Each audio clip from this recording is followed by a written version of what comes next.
पाकिस्तान और तुर्की के रिश्ते और भी मजबूत हो रहे हैं। हाल ही में 2025 में तुर्की ने वो भी पाकिस्तान को खैबर नाम का मतलब एक युद्धपोत सौंपा है। और इसमें एक योजना है मिग गेम योजना। उसके तहत 4 जो कि युद्धपोत पाकिस्तान को सौंपे जाएंगे। और जिसमें से कहा जा रहा है कि 2 युद्धपोत जो कि सौंप दिए गए हैं और 26 से 27 2026 और 27 में 2 और अन्य मतलब युद्धपोत सौंप दिए जाएंगे इस परियोजना के तहत। तो अब जो ये युद्धपोत सौंपे गए हैं, इससे हमारे भारत पर क्या असर पड़ेगा? क्या भारत के समुद्री जो कि नौसेना को प्रॉब्लम हो सकती है, या फिर हम कोई अन्य विकल्प जो कि भारत ढूंढेगा वो भी इन युद्धपोतों से लड़ने के लिए?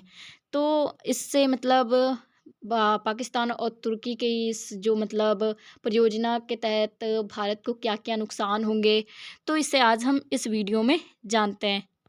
तो सबसे पहले हम न्यूज़ की बात करते हैं। तो न्यूज़ में सिंपल सा ये लिखा है कि जो मिल गेम जो कि परियोजना के तहत जो कि पाकिस्तान को दूसरा जो कि टर्की जो कि डिलीवर्स किया गया है। ये सेकंड जो कि युद्धपोत है वो भी तुर्की के द्वारा वो भी पाकिस्तान को या पाकिस्तान की नेवी को दिया गया है। वहीं पर हिंदी में न्यूज़ की बात करें तो तुर्की पाकिस्तान और सेना में मिल गेम परियोजना दूसरे युद्धपोत का हस्तांतरण व निर्माण स्थिति। सबसे पहले हम खबर की बात करते हैं। तो इसमें खबर में सिंपल सा ये है कि जो तुर्की और पाकिस्तानी मतलब पाकिस्तान की जो नौसेना है उनमें एक मतलब परियोजना चल रही है। मतलब ऐसे आप कहानी की तरह समझो कि एक परियोजना चल रही है, परियोजना, और उस परियोजना का नाम है मिल गेम। मतलब ये एक परियोजना, इस परियोजना के तहत जो कि तुर्की पाकिस्तान को 4 जो कि मतलब युद्धपोत या हाँ युद्धपोत कह सकते हैं नौसेना को देगा। उसमें से 2 युद्धपोत जो कि दे चुका, हाल ही में अपने दूसरा जो कि युद्धपोत दिया गया है। और ये परियोजना 2027 तक कुल चलेगी, क्योंकि 2027 तक कुल और 26 और 27 में 2 अन्य भी युद्धपोत दिए जाएंगे। तो ये मुख्य खबर है। और ये मतलब तुर्की के द्वारा पाकिस्तान के रक्षा सहयोग के तहत 4 युद्धपोत परियोजना हिस्सा है। तो आगे बढ़े तो इसमें जो कि सौंपा गया है सबसे पहले PNS बाबर, मतलब ये युद्धपोत का नाम है PNS बाबर, वो भी पाकिस्तान को सौंपा गया है 2024 में। फिर उसके बाद में दूसरा जो कि आता है यही एक सेकेंड, इसका नाम है, हाँ इसका नाम है खैबर, मतलब PNS खैबर। वहीं 2026 में मतलब है डिलीवर किया जाएगा एक तरह से पाकिस्तान को, पाकिस्तान के नौसेना को। तो ये PNS जो कि बेदिर, वहीं 2027 तक कुल तारिक जो कि PNS तारिक को मतलब पाकिस्तान को दिया जाएगा। अभी उसका निर्माण चल रहा है। तो 2026 और 2027 तक कुल डिलीवरी हो जाएगी इसकी पाकिस्तान में। फिर वही हम PNS जो कि खैबर की बात करें, ये आधुनिक रडार है, मतलब जो आधुनिक टाइप में अब रेडार बनाए जाते हैं, क्योंकि जो रेडार सिस्टम में ना आना पनडुब्बी का, तो इस तरह से मतलब रेडारों रेडारों को अब ना पनडुब्बियों और या तो फिर कहा जाए युद्धपोतों में लगाया जाता है। वहीं मिसाइलें हैं जो मतलब हवाई जो हवाई जहाज़ होते हैं उनको टारगेट किया जा सकता है दुश्मनों के। वहीं जो सामने युद्धपोत हो उसे टारगेट किया जा सकता है। पनडुब्बी रोधी है और नेटवर्क जो कि सेंट्रिक युद्ध क्षमताएं भी इसमें मौजूद हैं। फिर हम खबर क्यों विवादित है? अब विवादित ये इस वजह से होगी, जब तुर्की और पाकिस्तान के बीच में इस तरह के समझौते हो रहे हैं तो भारत पर तो कुछ प्रभाव पड़ेगा ही। इस योजना के तहत क्या है कि भारत की समुद्री सुरक्षा को एक चुनौती मिल सकती है। तुर्की पाकिस्तान के साथ खुला सैन्य सहयोग चल रहा है और हम जानते हैं पाकिस्तान नाटो का सदस्य है, फिर भी इस तरह से मतलब दोनों के बीच में कूटनीति हो रही है। तो ये एक संवेदनशील मामला है हर एक देश के लिए। वहीं पर अगर हम बात करें तो अरब सागर और हिंद महासागर, जहाँ पर शांति रहती है, जो संतुलन होता है, तो वो संतुलन जो कि प्रभावित हो सकता है, ऐसी पूर्ण रूप से मतलब आशंका है। या एक तरह से कहें तो पाकिस्तान के पास में युद्धपोत है, वो कुछ ना कुछ ज़रूर करेगा। तो जो कि अरब सागर और हिंद महासागर जो कि एक मतलब संवेदनशील स्थान है, और एक तरह से इस समय तो मतलब शांति वहाँ पर मतलब शांति ही एक संतुलन ही मतलब है, तो वहाँ पर पाकिस्तान कोई ना कोई प्रभाव डाल सकता है। वहीं ये मिल गेम जो कि जहाज़ों की पनडुब्बी रोधी है, ASW, ये एक तरह से क्या होता है कि ये पनडुब्बी रोधी इस वजह से है कि ये युद्धपोतों को, अन्य जो दुश्मनी जहाज़ होते एक तरह से, उन्हें ढूँढ-ढूँढ करके उन्हें ख़त्म करती है। ये इसमें एक क्वालिटी है।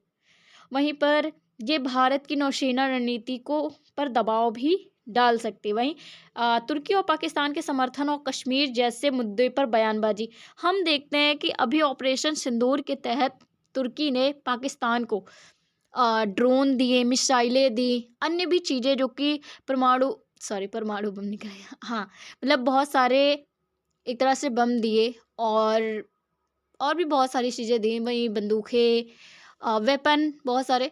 तो इससे न क्या हुआ कि भारत और तुर्की के बीच में संबंध बिल्कुल बिगड़ गए।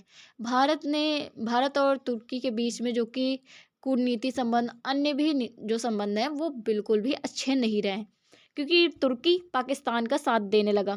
पहले भारत से जो कि पर्यटन जो कि तुर्की में जाया करते थे, वहाँ की अर्थव्यवस्था जो कि चलती थी, परंतु अब जो कि तुर्की में भारत के भी लोग बहुत कम जाते हैं, तो और उसने भी मतलब तुर्की ने भी अच्छे से रिलेशनशिप नहीं निभाया, एक तरह से कहा जाए तो जो कूटनीति संबंध है ये बिल्कुल भी सही नहीं किया, मतलब पाकिस्तान का साथ दे दिया इस तरह से।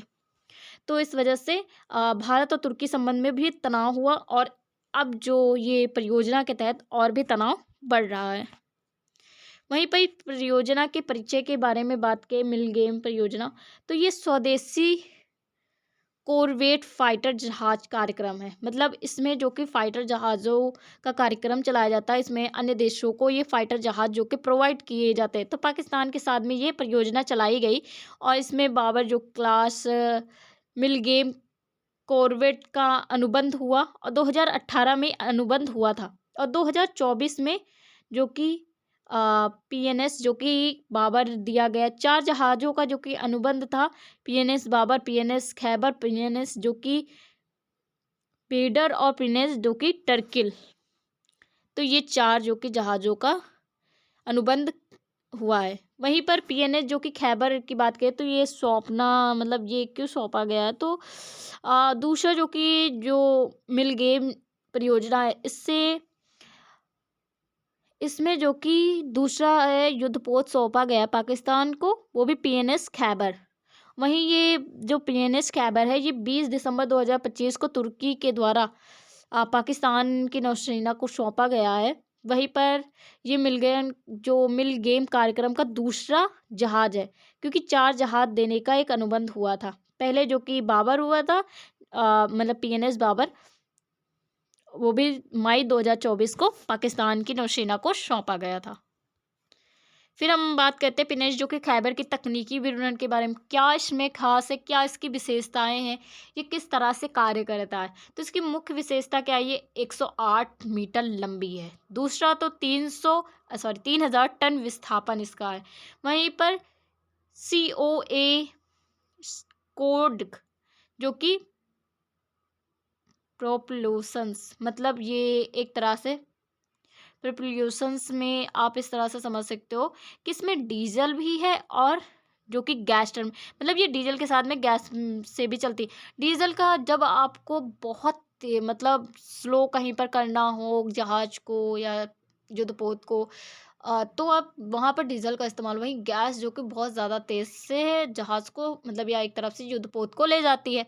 तो इस तरह से ये दोनों चीज़ें हैं, तो इस तरह से ये पूरी तरह से हैंडल की जाएगी, और जहाँ पर तेज़ युद्धपोत को चलाना हो, जहाँ पर धीमा चलाना हो, तो उस हिसाब से चेंज हुआ करेगा टरबाइन।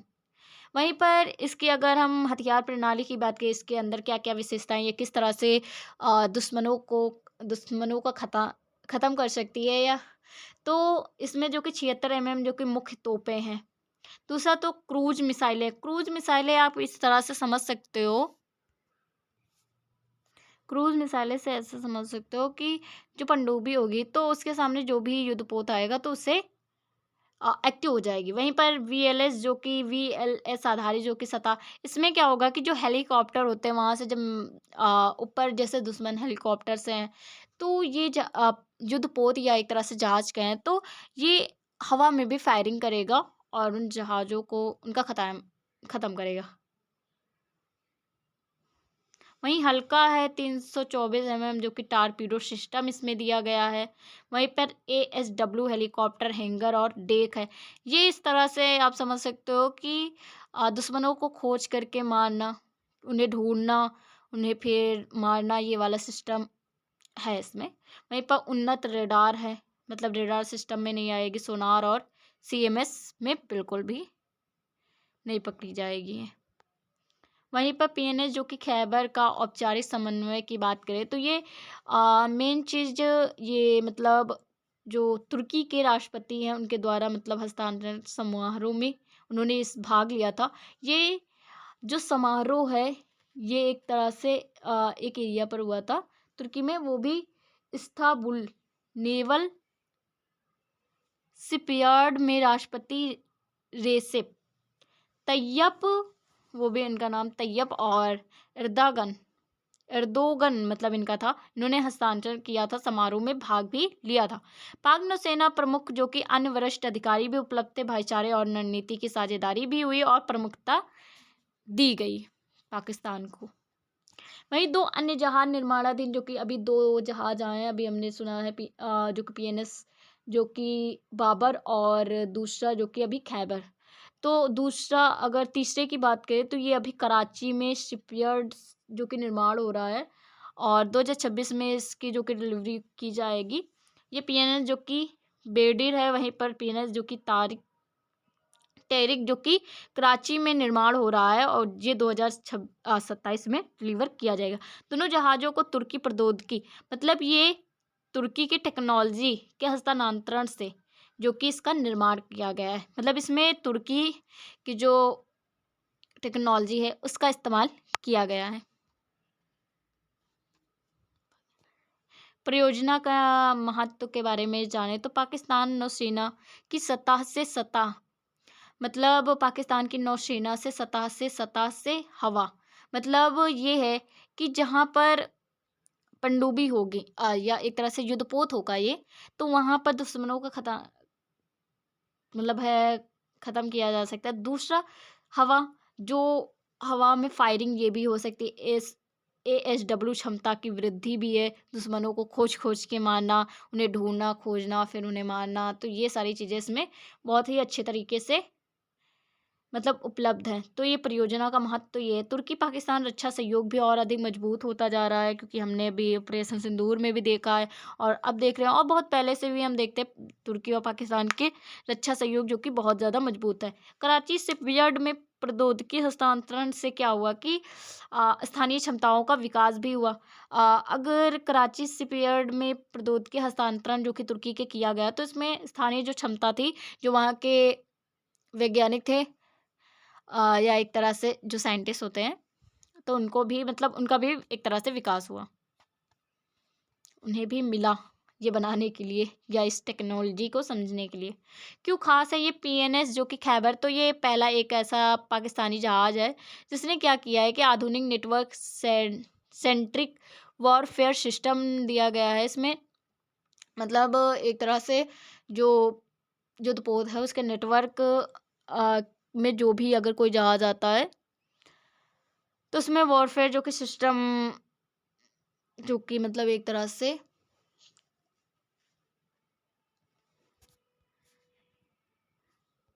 जो इसे मतलब एक तरह से अलर्ट कर सकते हैं। मल्टी रोल जो कि कम्बैट सिस्टम भी दिया गया है। वहीं लंबी दूरी समुद्री जो कि गसत की सुविधा दी गई है लंबी दूरी तय करने। वहीं नाम खैबर ऐतिहासिक और सैन्य प्रतीक महत्व रखता है। ये ऐतिहासिक और सैन्य प्रतीक का एक तरह से महत्व हम समझ सकते हैं जो खैबर नाम है।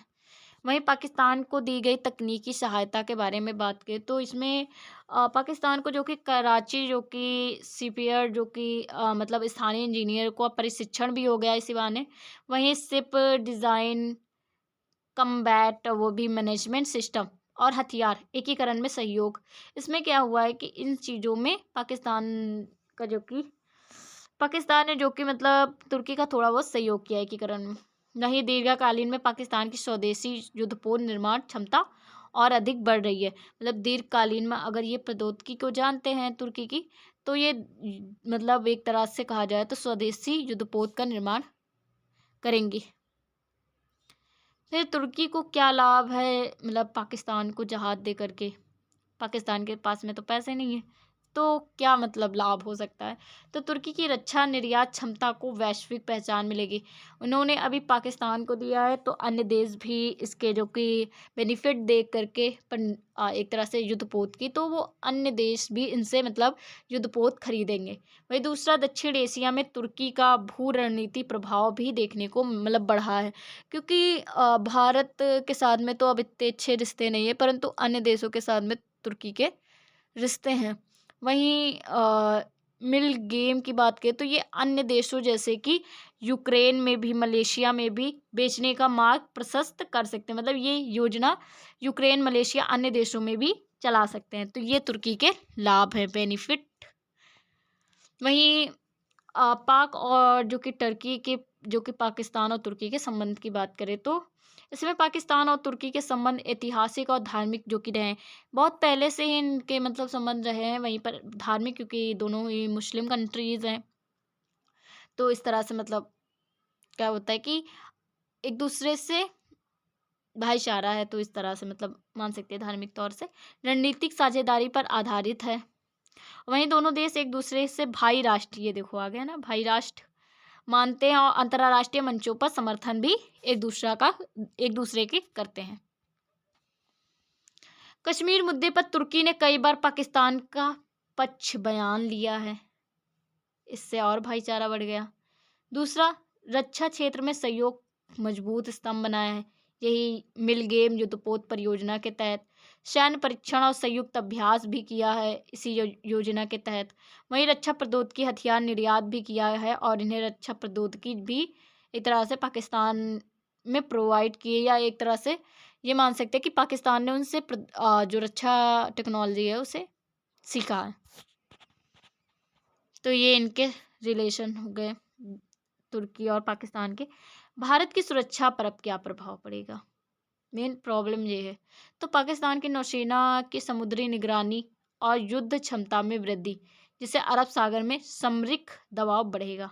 हम जानते हैं पाकिस्तान के पास में खाने के लिए कुछ नहीं है, पर अगर उसके पास में ऐसी मिसाइलें आती हैं तो ये भारत के लिए मतलब प्रॉब्लम हो सकती है। क्योंकि पहले क्या था कि उसके पास में ऐसे युद्धपोत होते नहीं थे, तो वो अरब सागर वाले एरिया में तो कब्जा कर नहीं सकता था। परंतु अब क्या होगा कि अब उसके पास में जो कि ये युद्धपोत भी आ गया, और युद्धपोत भी बेहतर है, आधुनिक जो कि युद्धपोत है। तो इससे ना मतलब भारत का जो जो अरब वाला एरिया है, या अरब समुद्र जिसे बोलते हैं, अरब सागर जिसे बोलते हैं, तो वहाँ पर दबाव बढ़ सकता है। उन्नत पनडुब्बी जो कि रोधी युद्ध ASW सिस्टम है, इसमें क्या होगा कि भारतीय पनडुब्बी गतिविधियों पर निगरानी आसानी से रख सकते हैं वो लोग, क्योंकि इस पनडुब्बी में ASW सिस्टम बहुत ही हाई है, जो कि भारत की पनडुब्बियों को ढूंढ ढूंढ के ख़त्म कर सकता है। तो इस तरह से भारत को बहुत ज़्यादा नुकसान भी होगा। दूसरा, अगर हम बात करें तो आधुनिक नेटवर्क जो कि सेंट्रिक वॉरफेयर सिस्टम है, तुरंत अलर्ट होना, पाकिस्तान को तेज और समन्वित नौसेना कार्रवाई की क्षमता और अधिक मिलेगी। तो भारत में थोड़ा सा क्रूज मिसाइल जैसे हथियार भारत के तटीय और नौसैनिक ठिकानों के लिए संभवित चुनौती हैं। ऐसी मिसाइलें हैं, और ये भी मतलब ढूंढ ढूंढ के एरियाज को ख़त्म करना। तो इस तरह से जो भी नौसेना के ठिकाने होंगे तो यहाँ पर तटीय वाले एरिया में, तो भारत को यहाँ पर मतलब नुकसान हो सकता है। वो मतलब एक तरह से चुनौती हो सकती है कि ढूंढ ढूंढ करके उन चीज़ों को ख़त्म करना। तो यहाँ पर भारत को समस्या पैदा हो सकती है। वहीं अंतर्राष्ट्रीय प्रतिक्रिया की हम बात करें तो चीन और तुर्की के साथ पाकिस्तान की रक्षा धुरी और मजबूत हो रही है। ये तो चीन और तुर्की के साथ में भी पाकिस्तान की रक्षा धुरी और अधिक मजबूत है। चीन तुर्की के रिलेशनशिप अच्छे रहे हैं, और तुर्की और पाकिस्तान के भी, पाकिस्तान चीन के भी अच्छे हैं। नाटो सदस्य तुर्की द्वारा पाकिस्तान को हथियार देना भूराजनीतिक दृष्टि से अहम हो चुका है। तुर्की द्वारा जो कि पाकिस्तान को हथियार देना, तो ये एक तरह से बहुत ज़्यादा अहम हुआ है। हिंद महासागर क्षेत्र में शक्ति संतुलन पर भी असर देखने को मिलेगा। नए भविष्य की रणनीति की बात करें तो ये एक मतलब मिलगेम मतलब परियोजना है। इसके बाद में नए फ्रिगेट और भी अन्य पनडुब्बी जो कि रोधी जहाज आ सकते हैं। ड्रोन आधारित समुद्री निगरानी भी आ सकती है। दोनों मतलब इस पर काम कर सकते हैं, ऐसी परियोजना ला सकते हैं। तो भविष्य में ये योजनाओं जो कि भविष्य में देखा जा सकता है। वहीं न्यूज़ के निष्कर्ष की बात करें तो पहला जहाज जो कि पीएनएस जो कि बाबर था, जो सौंपा गया था 24 में। दूसरा पीएनएस खैबर जो कि 25 में। फिर बेडी जो कि और टरिक निर्माणाधीन 26 और 27 में। तो ये थी तुर्की और पाकिस्तान में जो कि तुर्की के द्वारा युद्धपोत का सौंपना, और इससे क्या क्या हमारे भारत पर प्रभाव पड़े, अन्य देशों के साथ कैसे, और तुर्की और पाकिस्तान के कैसे रिलेशनशिप है, इसे आप इन वीडियो में जान चुके होंगे। आज के लिए इतनी ही video. Thank you for watching.